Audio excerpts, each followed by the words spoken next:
Hi అండి. ఈరోజు వీడియోలో ఇంట్లోనే చాలా ఈజీగా బేకరీ స్టైల్లో ఆనియన్ పకోడా ఎలా చేసుకోవాలో వీడియోలో అయితే చూపించాను. చూసేసేయండి. ఇంకా ప్రాసెస్లోకి వెళ్తే ముందుగా ఒక బౌల్ తీసుకొని అందులోకి మనం ముందుగానే తరిగి పెట్టుకున్న ఉల్లిపాయ, అలాగే పచ్చిమిర్చి, కొంచెం కరివేపాకు ఈ బౌల్లోకి అయితే మొత్తం యాడ్ చేసేసుకోవాలి. ఉల్లిపాయలు కొంచెం ఎక్కువగానే పడతాయి, మనం ఆనియన్ పకోడా చేసుకుంటున్నాం కాబట్టి. సో యాడ్ చేసేసుకొని మనం ఎంతైతే చేసుకుంటున్నామో దానికి తగ్గట్టుగా శనగపిండిని కూడా ఇందులోకి అయితే యాడ్ చేసేసుకోవాలి. శనగపిండి ఎక్కువ పట్టదు, జస్ట్ కొంచెం వాటికి కలిసేలాగా యాడ్ చేసుకుంటే చాలు. ఈ టైంలో కొంచెం కార్న్ఫ్లోర్ కూడా యాడ్ చేశాను, అలాగే రుచికి సరిపడా ఉప్పును కూడా యాడ్ చేశాను.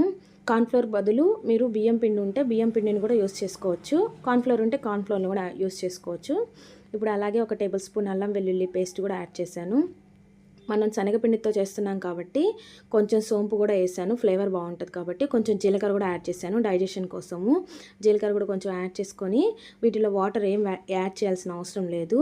మనం ఇంట్లో చేసుకున్నాం కాబట్టి మనం ఇంట్లో ఉన్న వస్తువులన్నిటితో పకోడా అయితే చేసుకోవచ్చు. కొంచెం కొత్తిమీర, అలాగే 4 వెల్లుల్లిపాయలు తీసుకొని సన్నగా తరిగి వాటిని కూడా ఇందులోకి యాడ్ చేసుకోండి. ఇలాగే ఒక చిటికెడు పసుపు కూడా వేసినట్లయితే టేస్ట్ బాగుంటుంది. వాటర్ ఏం యాడ్ చేయకుండా ఈ ఆనియన్స్ మొత్తం ఈ పిండిలో ఇలాగే డైరెక్ట్గా ఆనియన్స్లో ఉండే వాటర్తోనే ఆ తేమతోనే కలిసిపోయేలాగా ఒకసారి బాగా కలపాలి.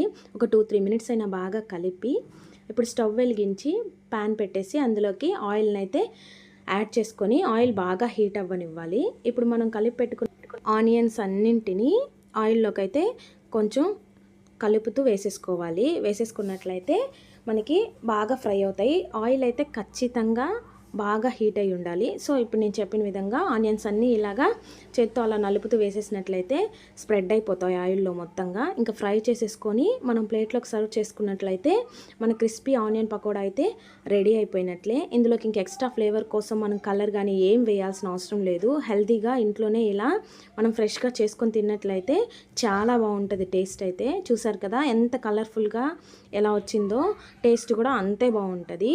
ఇందులో పచ్చిమిర్చి, వెల్లుల్లి కూడా యాడ్ చేసాము, అలాగే కొత్తిమీర కూడా యాడ్ చేసాము. సో ఇంకా బాగుంటుంది ఫ్లేవరు. ఒకసారి ట్రై చేయండి, చాలా సింపుల్.